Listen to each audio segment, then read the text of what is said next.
Welcome to Pacific. अगर आपने इस चैनल को सब्सक्राइब नहीं किया तो आप सब्सक्राइब कर लो। इन फ्यूचर ऐसे ऐसे वीडियो आपको और भी देखने को मिलेंगे।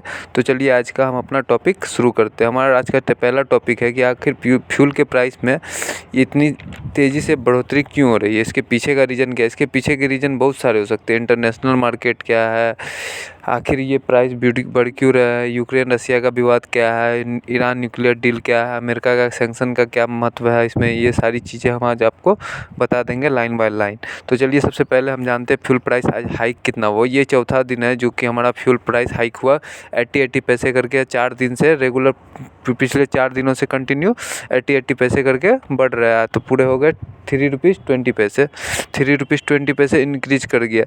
तो इसके इंक्रीज करने के पीछे का रीज़न है Russia Ukraine conflict. Russia Ukraine conflict कैसे है ये जानते हैं। रसिया क्या है, सबसे बड़ा ऑयल इम्पोर्टर है, एक्सपोर्टर है।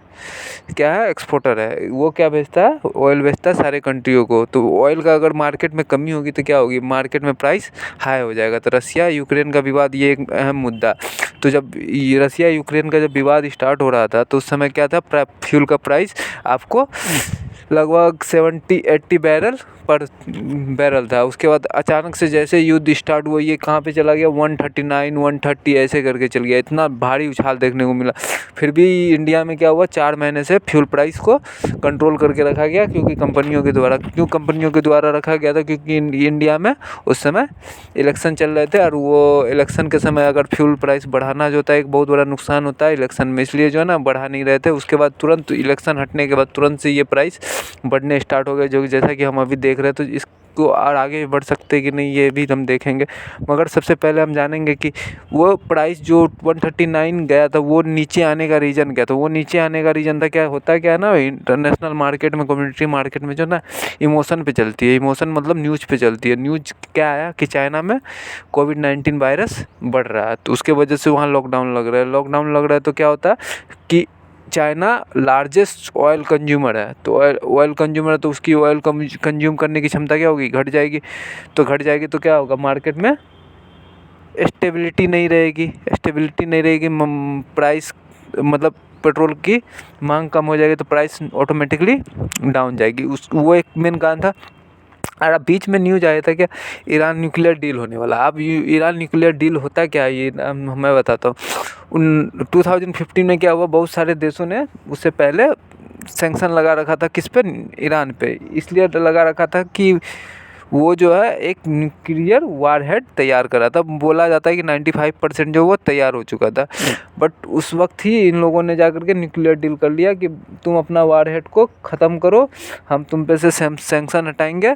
तो ये ईरान इस बात पे सहमत हो गया। उसके बाद ये न्यूक्लियर डील होती है। उसके 2020 में क्या होता है, आप लोगों ने जैसा सुना ही होगा, डोनाल्ड ट्रंप आता है, वो बोलता है कि चुपके चुपके अभी भी ईरान बना रहा है, जिसके वजह से हम ये न्यूक्लियर डील को बर्खास्त करते हैं, इस चीज़ को ख़त्म करते हैं। जिसके बाद ये ऑयल का क्राइसिस आने के बाद अभी बहुत सारे ऑफिशियल, जो अमेरिका के ऑफिशियल है, वो कहाँ जा रहे हैं, आपको ईरान जा रहे हैं। वहाँ पे बात कर रहे हैं कि मतलब हम आप पे ऑयल सैंक्शन हटाना चाहते हैं। ये इस टाइप की बात निकल के आ रही है। इसमें सच्चाई है कि क्या नहीं है पता नहीं, बट आगे पता चली जाएगी। उसके बाद आता था कि इंडियन कंपनी लॉस में कितना गई। इंडियन कंपनी जो ये प्राइस को मेंटेन करने के चक्कर में जो ना 75,000 करोड़ के लगभग जो लॉस में चली गई है।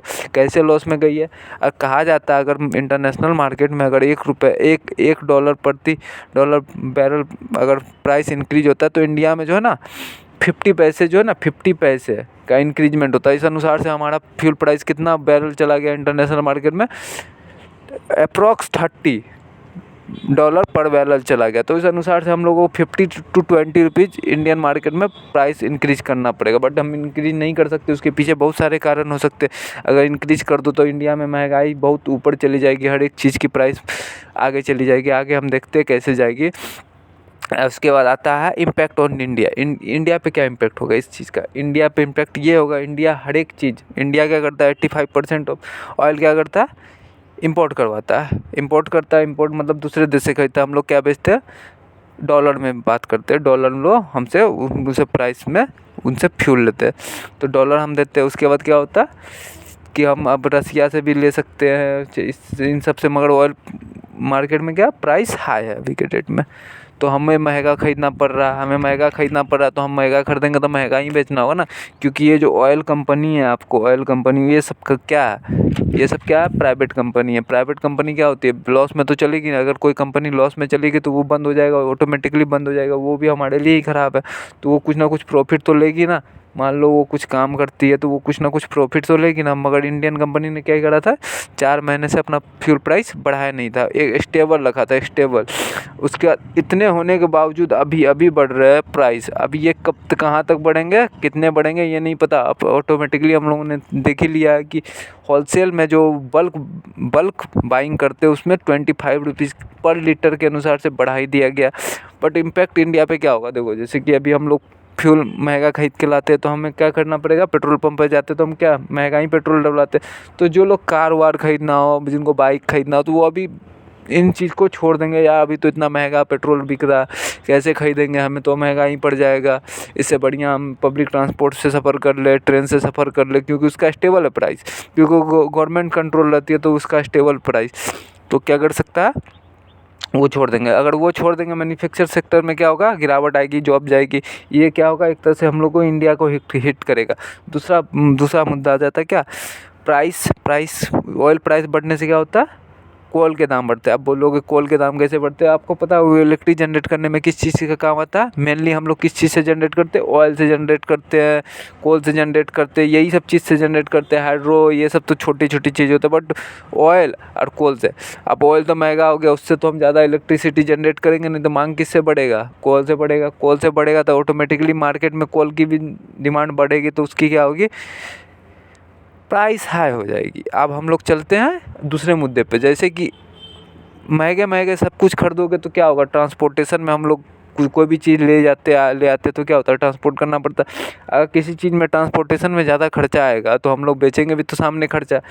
इसी तरह से बल्क बाइंग में देख लो, 25 रुपीज़ का महंगा हो गया तो कैसे हो गया। बड़े बड़े फैक्ट्रियाँ जो होते हैं वो बल्क बाइंग करते हैं। बल्क बाइंग का मतलब वो एक बार में ही बहुत मात्रा में पेट्रोल खरीदती है कंपनियाँ से, पेट्रोल पंप से, जहाँ से भी खरीदना हो खरीदते हैं। इसमें इंडियन रेलवे हो गया, रिलायंस इंडस्ट्री हो गया, बहुत सारे पोर्ट वोर्ट ये सब खरीदते हैं, आपको मतलब बल्क बाइंग करते। तो ये लोग अपने प्रोडक्ट को क्या करेंगे, महंगा बेच।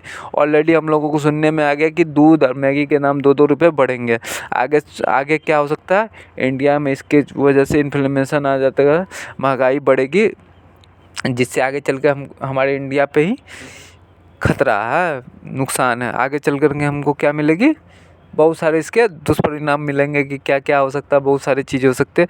बट आगे हम देखेंगे कि कितना पेट्रोल का दाम बढ़ रहा है, उसके अनुसार से मैं या आप रिएक्ट कर सकते हैं। बाकी देखते हैं कि इसको आप स्टेबल कैसे रख सकते हो। आप गवर्नमेंट फ्यूल प्राइस को स्टेबल कैसे रख सकती है कि आपको भी नहीं पड़े महंगा, हमें भी महंगा नहीं पड़े, सरकार को भी नुकसान नहीं हो। ऐसा कोई ऑप्शन है नहीं है, ऐसा कोई ऑप्शन, मैं बोलता हूँ ऐसा कोई ऑप्शन ही नहीं है। कैसे नहीं है, देख लो, जैसे कि वो इंटरनेशनल मार्केट से खरीद के लाते हैं ना, हम अपने देश में तो उपजाते नहीं है। गेहूँ चावल तो है नहीं कि हम अपने देश में उपजा लेंगे, वो इंटरनेशनल मार्केट से खरीद के लाते हैं। इंटरनेशनल मार्केट क्या होता है, हम लोग से पैसे लेते हैं, रॉ कैश लेते हैं, मतलब तुरंत खरीदा तुरंत दो पैसे। ऐसा होता है, ऐसा नहीं कि उधारी में लिया, ऐसा कुछ नहीं होता, उनको पैसे देने होते, तो वो उनको तो पैसा दिया, वहाँ से तो ले आए।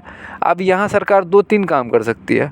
फ्यूल के प्राइस बढ़े हुई है तो आप क्या करो, जनता को जितने रुपए का फ्यूल खरीद के लाए उतने रुपए दे दो। बट इससे क्या होता है, जनता में विश्वास की कमी हो जाती है, सरकार के ऊपर गुस्सा हो जाता है। भाई मतलब ये वादे करके आए थे, ये ऐसे ऐसे बोल के आए थे कि मैं बढ़ने नहीं दूंगा दाम, अभी तो भाई 100 प्लस करवा दिया दाम। बट इस चीज़ को हमें समझनी होगी, क्योंकि हम लोग पेट्रोल जो है ना, खुद से हम लोग प्रोडक्शन नहीं करते, दूसरे देश पे हम लोग निर्भर रहते। तो ऐसा नहीं हो सकता कि हम लोग उसको स्टेबल कर। स्टेबल गवर्नमेंट करने जाएगी तो कहाँ नुकसान होगा, देखो स्टेबल करने जाएगी गवर्नमेंट तो 2 जगह नुकसान होगा। किस 2 जगह नुकसान होगी, एक तो हमारा जो घाटा है, हमारा सालाना घाटा वो बढ़ जाएगा। कैसे घाटा बढ़ जाएगा, अगर हम लोग पेट्रोल पे देते हैं, क्या देते हैं, अलग से छूट देते हैं, तो क्या होगा, गवर्नमेंट को पे करनी होगी, किसको, कंपनी को। अगर वो पे करती है तो क्या होता है, हमें दूसरे जगह से पैसा लाना पड़ेगा, देश को नुकसान में जाना पड़ेगा। उसको कहते हैं हम लोग फिजिकल डिफिसिट हमारा बढ़ जाएगा। दूसरा हम लोग क्या कर सकते हैं, कैपिटल एक्सपेंडिचर को घटा सकते हैं। कैपिटल एक्सपेंडिचर होता है क्या, जैसे हम लोग रेल बनाते हैं, मेट्रो बनाते हैं, सड़क बनाते हैं, नाला बनाते हैं, रोड बनाते हैं, नदी का ब्रिज बनाते हैं, पुल बनाते हैं, बांध बनाते हैं, ये सब क्या हो गया, कैपिटल एक्सपेंडिचर हो गया, जिससे क्या होता है हमारा रोजगार उत्पन्न होता है, जो कि हम रोक करके उसमें से पैसे कटौती करके क्या करेंगे, कंपनी को दे देंगे, भाई तू ले, फ्यूल का प्राइस को स्टेबल लगा। बट इससे भी नुकसान क्या होगा, हमारे देश को लॉन्ग टर्म में नुकसान क्या होगा कि इससे भी इन्फ्लेमेशन बढ़ेगी, बेरोजगारी बढ़ेगी, जिससे देश नाखुश होगा। आप दूसरा चीज़ आ गया, हम लोग इस चीज़ को मतलब ये क्राइसिस कब ख़त्म होगी इस बारे में तो कोई नहीं बता सकता। बट इतना पता है कि अगर ये क्राइसिस बहुत ज़्यादा दिनों तक चली तो हमारे देश में क्या पूरे दुनिया में इस चीज़ से संकट आ सकते हैं। अभी हाल फिलहाल में आपने सुना होगा रसिया यूक्रेन के विवाद के चक्कर में श्रीलंका और बहुत सारे छोटे छोटे कंट्री जो दूसरे देश पे तेल पे रहते हैं उन सब का दिवालिया निकल चुका है। मतलब वो करप्ट कर चुके हैं, बैंक करप्ट हो चुके हैं, मतलब उनके पास पैसे तक नहीं है कि वो तेल खरीद सके। इंडिया ने अभी बहुत सारा गैलन तेल श्रीलंका को दिया है। अभी दूसरी बात कर सकते हैं फोरकास्ट, मतलब ये आगे हो क्या सकता है, आगे ये हो सकता है, मैं आपको 100% श्योरिटी के साथ कह सकता हूँ, ये 320 रुपीज़ दाम जो बढ़े ये बहुत कम ही बढ़े हैं। ये दाम आपको 8 रुपये भी बढ़ सकते हैं, 10 रुपये बढ़ सकते हैं। अगर ये क्राइसिस ज़्यादा दिनों तक चली तो ये 10 रुपये तक ही भी बढ़ सकते हैं। तो मैं कहूँगा आप देखते हैं सामने से क्या क्या हो सकता है। बट बाकी आप इस चैनल को सब्सक्राइब करो। तब तक के लिए बाय बाय। अब नेक्स्ट वीडियो